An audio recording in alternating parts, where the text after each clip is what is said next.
had to be off of Novaria. I don't know which was worse, the cold or the corporations. One will freeze your balls off, the other will sell them out from under you. With all due respect, Commander.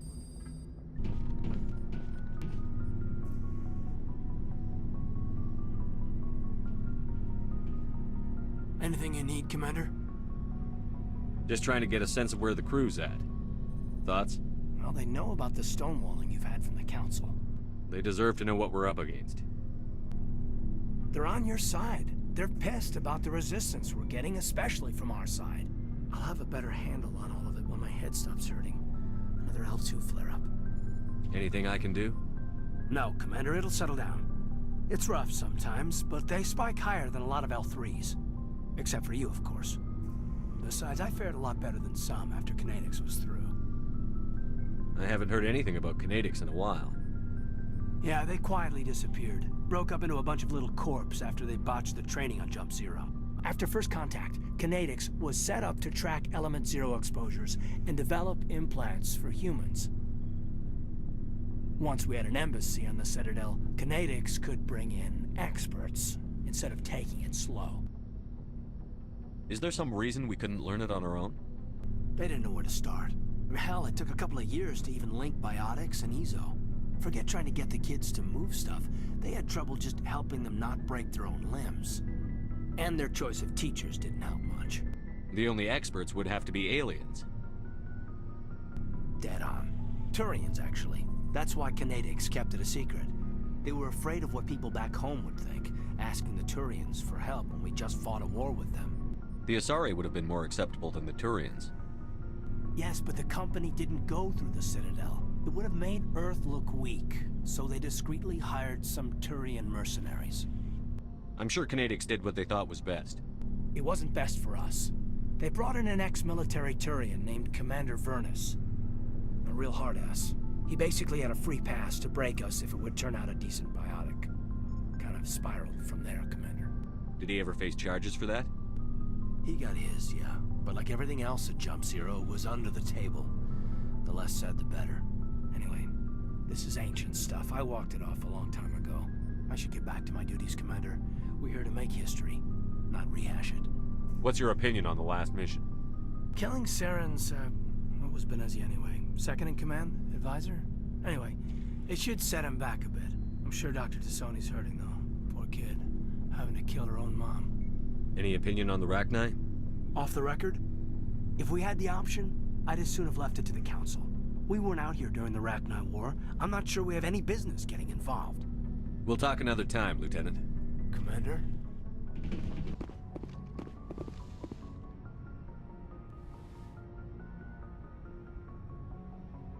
If you are here to talk about Benezia's death, you need not bother. She brought it upon herself. Don't pretend it doesn't bother you. She was your mother. She was. But she was not. I prefer to remember Benezia as she used to be, before she was corrupted by Sovereign's power. The best of your mother lives on in you. Her determination, her intelligence, her strength. That is kind of you to say. I appreciate your concern, but I am fine. Benezia chose her path, just as I have chosen mine.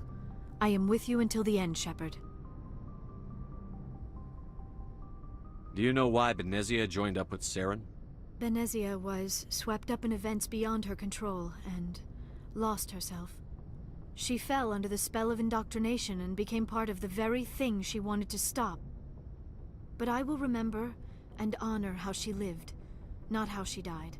My mother was strong, kind, and beautiful, and now she is gone. Are you going to be okay? You are kind to ask, Shepard.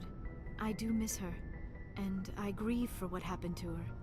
But I will not let my grief interfere with what we are trying to accomplish. Maybe we could pick up where we left off. You were telling me about your interest in the Protheans.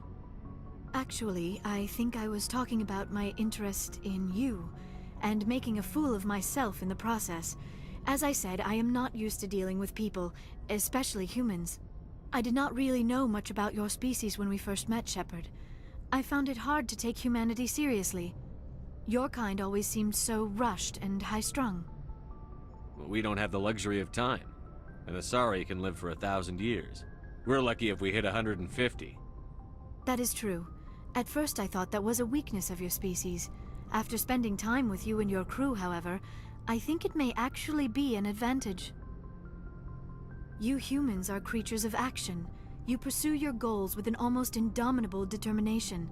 It is an admirable trait, but also an intimidating one. You're scared of us? Unfortunately, the rest of the galaxy sees humanity as something of a bully. You run over anyone in your path to get what you want. It is up to people like you to change their minds, Shepard. I'm doing the best I can, Liara. There is a reason the Council chose you to become a Spectre. They saw something special in you. The best of what humanity has to offer. I looked into your history. I know what you did during the Blitz. It was a remarkable display of courage and heroism. You didn't need to go behind my back. I would have told you whatever you wanted to know. I apologize, Commander. After our last conversation, I was afraid I would say something stupid again. I wanted to know more about you. To understand what made you into the man you are. There is something compelling about you, Shepard. Are you sure you're interested in me? Or is it my visions of the Protheans? I admit, your connection to the Protheans had something to do with my initial interest, but it has grown beyond that. You intrigue me, Shepard, but I was not sure if it was appropriate to act on my feelings. I thought there might already be a relationship between you and Chief Williams.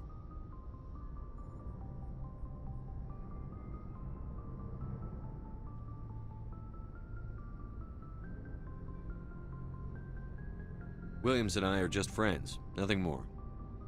My mistake, then. I am not as adept at understanding human relationships as I thought. But what about us, Shepard? Is there a mutual attraction, or was I wrong about that too?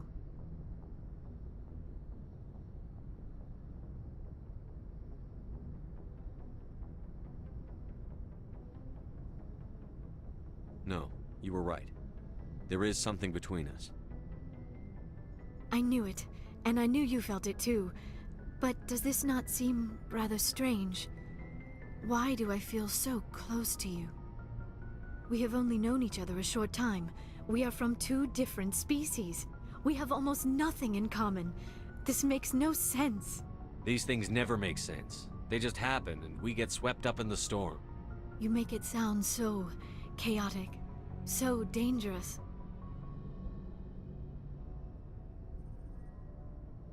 I'll keep you safe. I am not looking for a protector. This is all a bit overwhelming. I am not used to this. You.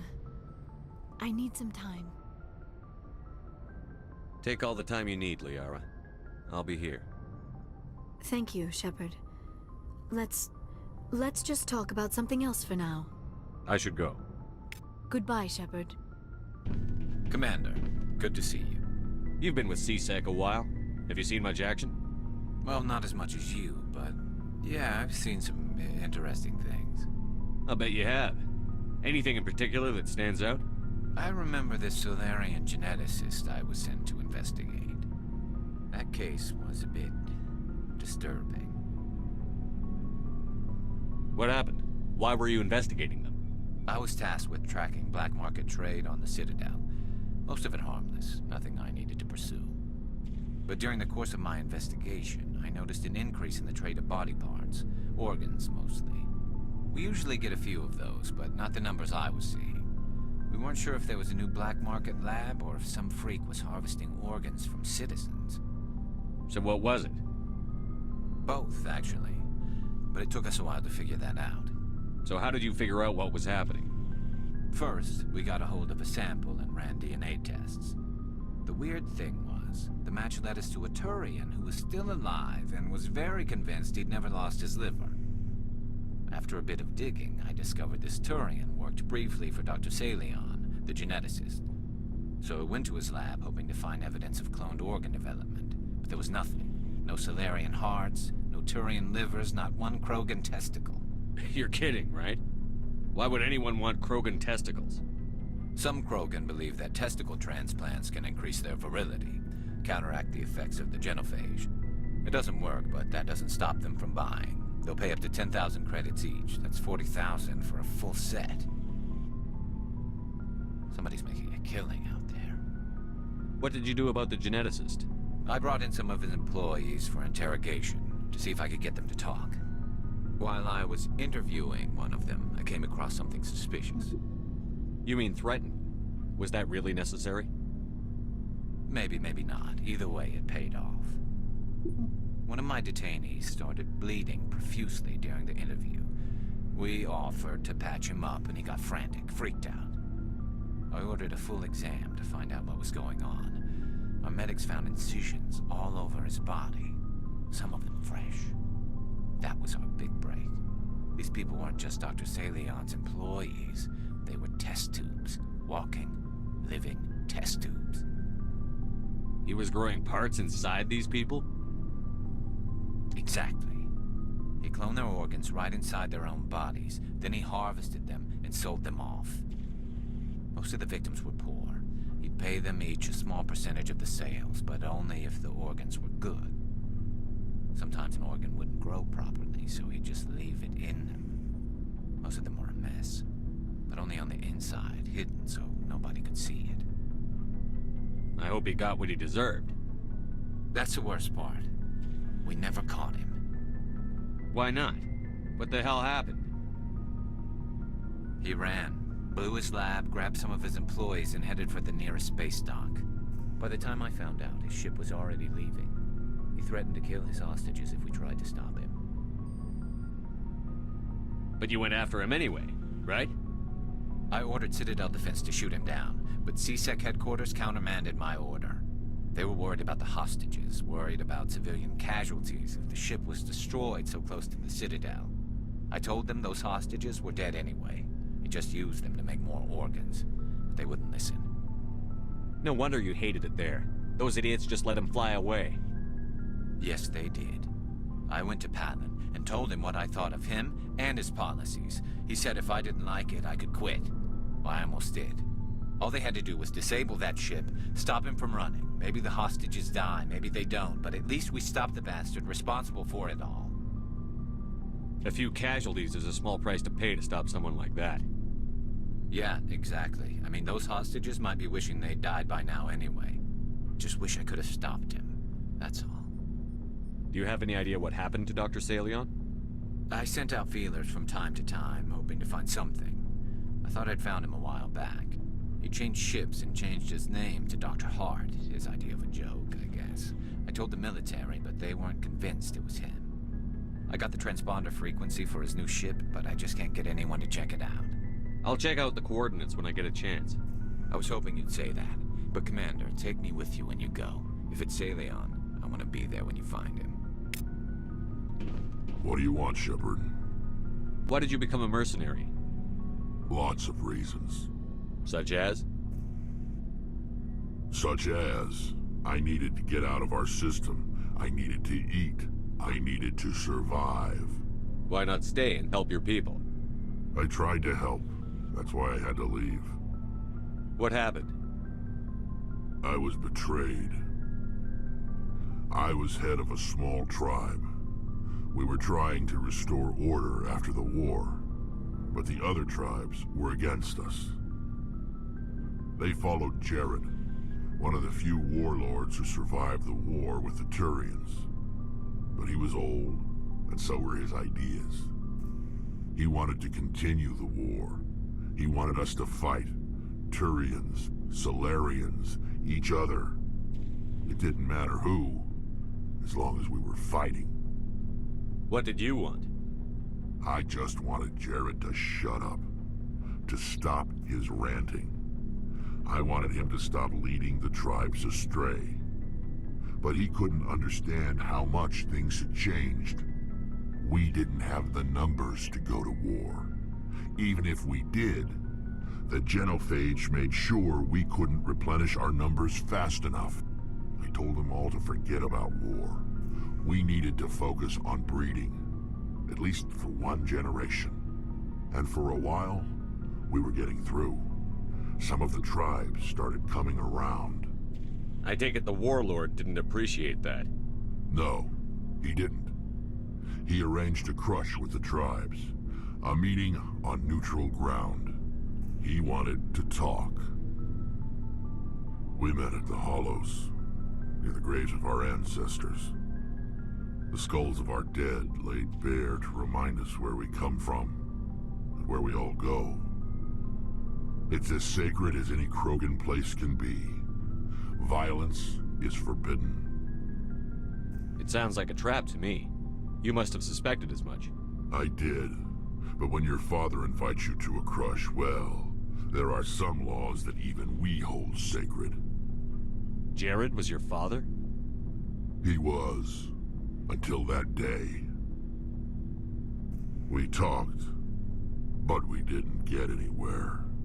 When it was clear that I wouldn't join him, he gave the signal. His men leapt from the graves of our ancestors like Krogan undead. The few that were loyal to me died quickly. I escaped with my life, but not before I sank my dagger deep into my father's chest. That is why I left, and that's why I'll never go back. So long, Rex. Shepard. Oh, before I go, you said you're serving with Commander Shepard now? We saw him on the news here. He's cute. Later, sis. Tell me you didn't hear that. Afraid I did. Oh, shoot me now. One of my sisters. That's Sarah, the youngest. Surprised to see you here, sir. Thought you'd be chatting up, what's her name? T'Soni? Liara, why would you think that? Scuttlebutt says you got a bit of a thing for her. I could understand why. The crew's off limits with the regs against fraternization. And at least she looks like a woman. You think I'm interested in Liara because she's the only one I'm allowed to date? So you are interested in her. Of course, it could be politics. Alien diplomat's daughter, us under orders to make nice with the bug-eyed monsters. What's up? You didn't come by to eavesdrop on Family Mail. Your family seems to be important to you. Yeah, we've always been close. Me and my sisters especially. With Dad on duty so much, I had to help Mom raise them. Did your father serve with the fleet? Yeah, took any crap posting he could get that offered space time. You know what? He worked his ass off trying to get recognized, but he never made it above serviceman 3rd class. He was real proud when I met Chief. First thing he did was salute. What about your mother? You haven't mentioned her. You must know what military wives are like. Strong because they have to be, able to raise kids while Dad's away on a 6-month cruise. She has a degree in planetary geology. She and Dad both wanted to see new worlds. She gave up her career to raise us, though. You have more than one sister? Sounds like a big family. Yeah, I'm the oldest, then Abby, then Lynn. Sarah's the youngest. She's still in high school. With 4 girls, Dad used to say he felt more outnumbered at home than on maneuvers. Where did you grow up? All over. We transferred a half a dozen times before I finished grade school. You go where personnel command sends you, right? I guess that's why I'm so tight with my sisters. We'd have to leave all our friends every 2 or 3 years. You're lucky to have a close family. Sorry, I forgot about your family situation. Or lack thereof. Relax, Williams. I've dealt with it. Ask me to clear a bunker of armed hostiles? No problem. Dealing with the foot in my mouth? Not so good with that. Things were tense between Sarah and me for a while. Then we bonded. Sounds like a story. Feel like sharing? Sarah got herself a boyfriend who wanted to go faster than she did, Mike. I didn't think he was a bad kid, just pushy. Lynn would send me these worried vidmails, and I'd tell her to relax. Where were you when this was going on? I was on active duty. Sarah's graduating high school this year. This was only a couple of years back. They were on Amaterasu. At the time, I was assigned to Chernobog. Same cluster, but a dozen Hellwire away. Close enough to talk regularly, too far to make it back in an emergency. I couldn't afford a fast packet flight. If he really liked her, he wouldn't be pushy. Yeah, of course. If he didn't ask at all, I'd wonder if he thought Sarah was ugly. Damned if you do, damned if you don't. Mike thought they'd go for a romantic walk in the woods, because he figured it was past time they did the deed. She levered Mike face first into a tree and left. Didn't have a scratch on her. Good thing Mom and Dad had us all learn some kind of self-defense. I took emergency leave and walked Sarah to school for a few days. Why didn't you tell the police? She said it wouldn't solve the real problem, and she and Mike would both become household names. It was a small colony.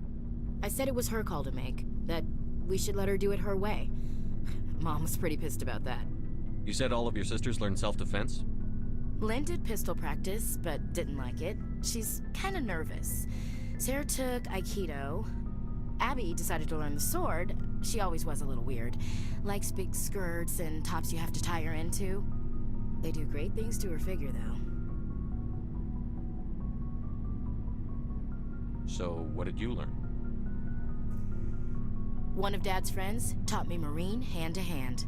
You traveled all the way home to walk your sister to school. It was only a dozen light years, like a day's cruise. It's not like I was going to Earth or something. My last day out, Mike was waiting for us. Sarah had told her friends, so everyone at school knew what he did. He wasn't happy. I wanted to snap him in half, but Sarah gave me this look, this let me handle it, I need to do this alone look. She kept her cool, God bless her, as he screamed in her face. She just let him vent. Then he tried to punch her. I swear, she just flowed around him. Next thing I knew, he's face down on the sidewalk, and there's blood everywhere. That's unbelievable. Sarah must be as good as you. Better. I'm more or less a straight-up puncher. When he swung, she wasn't there anymore, and he fell. She helped him stop the bleeding and had me call an ambulance. She told the paramedics he fell. Before they took him to the hospital, Mike touched Sarah's arm. I thought he was gonna end up on the ground again. But he hung his head, whispered, "I'm sorry," and started crying. And she hugged him. The Williams women are a decisive bunch, Commander. We do things when we're ready. Not before, not after. Your sister's something else. But you didn't mention your father at all. Was he on deployment? Dad always wanted to serve in space, but he wanted us to have real ground under our feet. He'd say, space is beautiful, but you can't raise a family there. I cannot rest from travel. I will drink life to the lees. All times I've enjoyed greatly, have suffered greatly, both with those that loved me and alone. For always roaming with a hungry heart, much have I seen and known, cities of men and manners, climates, councils, governments. I never thought I'd hear you reciting poetry. Just because I can drill you between the eyes at 100 meters doesn't mean I can't like sensitive stuff. Just don't spread it around. Ulysses was my dad's favorite poem. Every time he shipped out, he recorded me reading it. He had a dozen versions when he retired. Does he still like it? I sure hope so. I read it to his grave every time I go home. Dad passed on a few years back. He's probably still watching, though. So behave.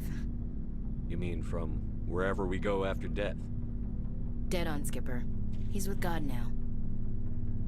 That's not a problem with you, is it? That I believe in God? Everyone has the right to believe what they want. Says so in the Alliance Charter. Only with fancier words. I'm glad you're open-minded about it. I've met a few people who are really weirded out by my faith. Because I work in space, I can't believe in a higher power? Jeez. Hello, have you people looked out the window? How can you look at this galaxy and not believe in something? I should get back to my duties. Didn't mean to take up so much of your time. What's your opinion on the last mission? You mean the Rachni, right? They were dangerous, Skipper. They proved that 2,000 years ago. I think it was a mistake to let them go. But that wasn't my call to make. It was yours. You know, you really should talk to Chisoni about her mom. She has to be hurting. Just saying, Skipper. We'll talk later, Williams. Looking forward to it, Skipper. Shepard, I'm glad you're here. Good to see you smiling again, so to speak.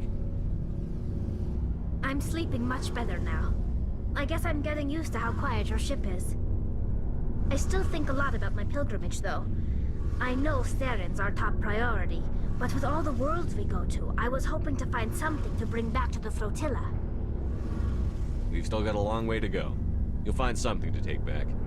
Yes, but it cannot just be some derelict ship my people can use for salvage.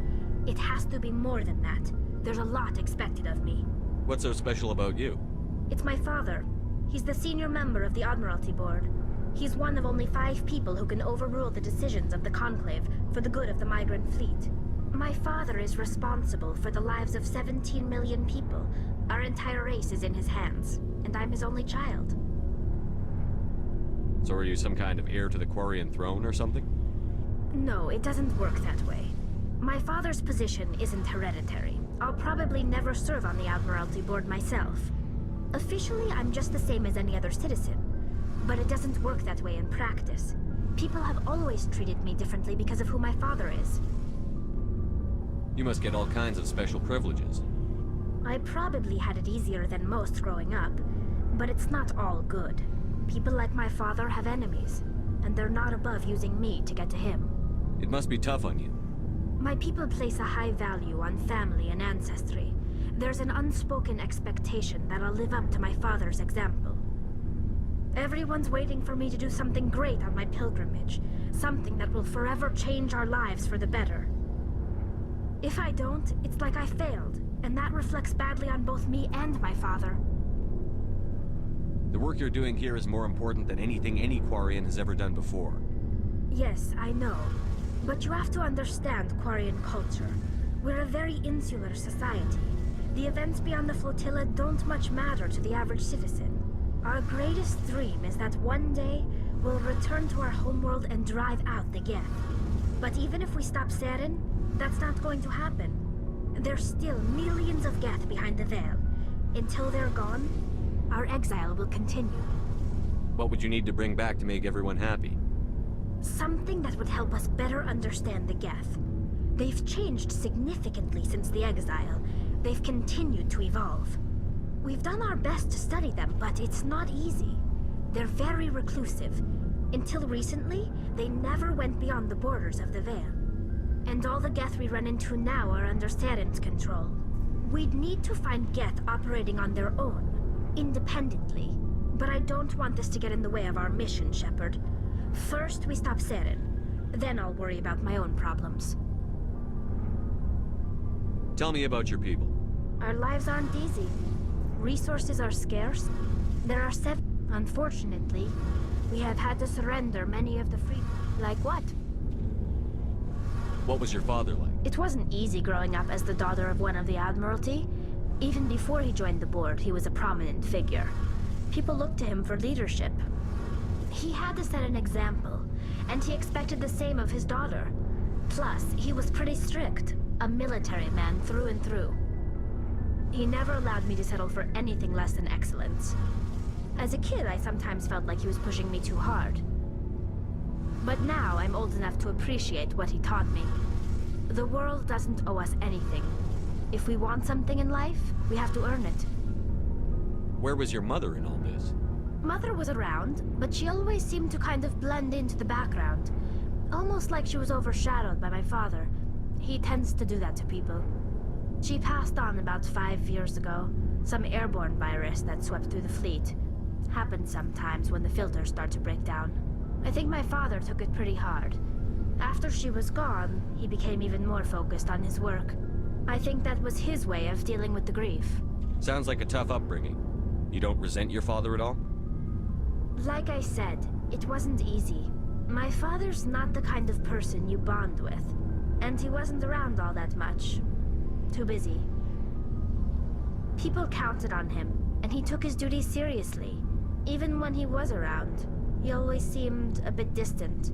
Like his mind was always somewhere else. Come to think of it, I can't ever remember seeing him smile. Not once. It's like he was always weighed down by all that responsibility. I mean, I know he cares about me, but he never really showed it, not in the usual way. I guess the best thing I can say about my father is that I respect him. I want to talk about something else. Like what? I should go. See you later.